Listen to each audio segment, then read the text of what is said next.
रात के लगभग 9 बज चुके थे। निधि रसोई में रात का खाना बना रही थी और खाना लगभग बन भी चुका था। केवल दाल में तड़का लगाना ही बाकी था। वैसे भी आज उसने हल्के फुल्के दाल चावल ही बनाए थे। दोपहर में कुछ मेहमान आए थे, इसलिए पनीर और छोले दोनों की ही सब्जी बनी थी। तो रात में हल्का फुल्का ही ठीक रहता है। अभी निधि ये सोच रही थी कि सास ममता जी ने रसोई में प्रवेश किया। बहू, शिल्पा के सास ससुर आने वाले हैं, फटाफट से खाना बना दो, कुछ बढ़िया सा बना देना। आखिर समधी आए हैं, कोई कंजूसी मत करना। ऐसा ना हो कि कल को शिल्पा को तो बातें सुननी पड़े। मैं ज़रा सोफ़े के कवर बदल देती हूँ। निधि के जवाब की प्रतीक्षा किए बिना ही सास ममता जी बाहर चली गईं, क्योंकि वह जानती थी कि निधि सब कुछ संभाल लेगी।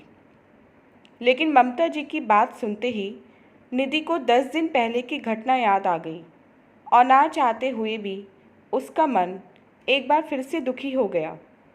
दरअसल ममता जी की आदत है, वह अपने रिश्तेदारों का स्वागत बहुत ही अच्छे तरीके से करती हैं।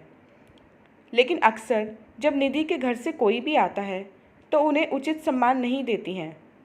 जब भी निधि के घर से कोई आता है तो ममता जी अक्सर मुंह बना लेती हैं। कभी अच्छे तोहफे ना लाने का ताना देती हैं, तो कभी यह ताना देती हैं कि बेटी के घर यूँ रोज़ रोज़ नहीं आया जाता। कभी बची हुई मिठाई उनके आगे रख देती हैं, तो कभी कोई और ऐसी बात जो निधि को दुखी कर देती है।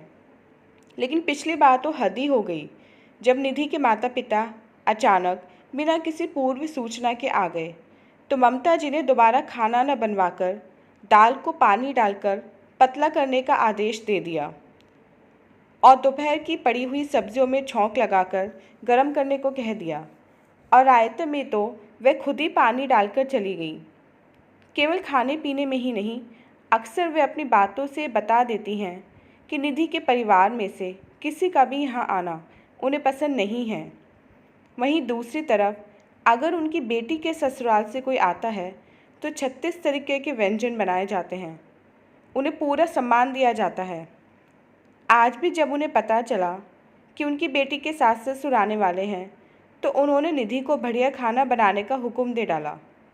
हालांकि बाकी हर तरीके से ममता जी का व्यवहार निधि के प्रति बहुत अच्छा रहता है, लेकिन ना जाने क्यों जब भी बात निधि के परिवार की आती है तो उनका व्यवहार बदल जाता है।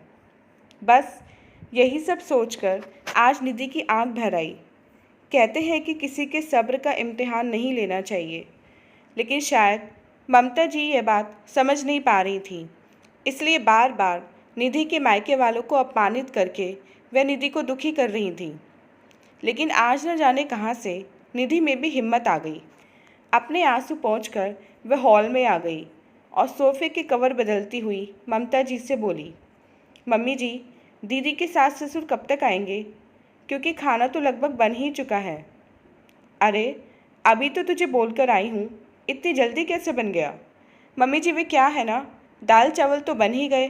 दाल में पानी डालकर उसे पतला कर देती हूँ, रायते में भी पानी डाल देती हूँ, और दोपहर वाली जो पनीर और छोले की सब्ज़ी बची हुई पड़ी है उसे भी थोड़ा सा फ्राई करके तड़का लगा दूँगी।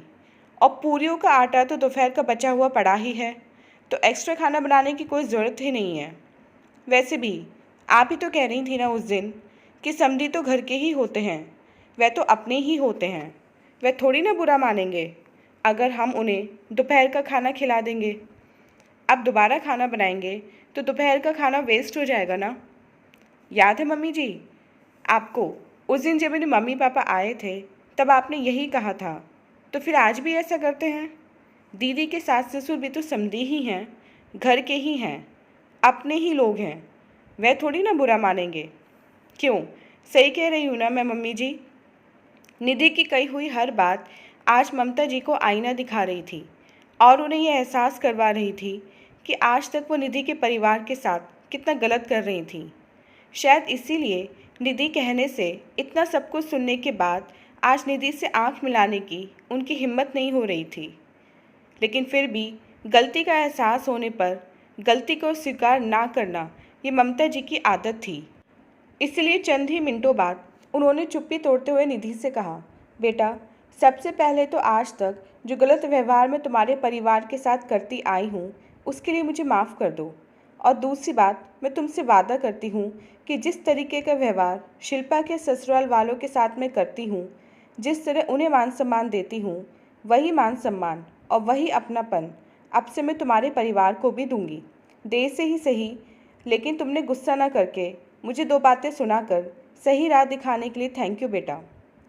दोस्तों, अक्सर ये देखा गया है कि लड़के वालों का व्यवहार लड़की वालों के प्रति अच्छा नहीं होता है।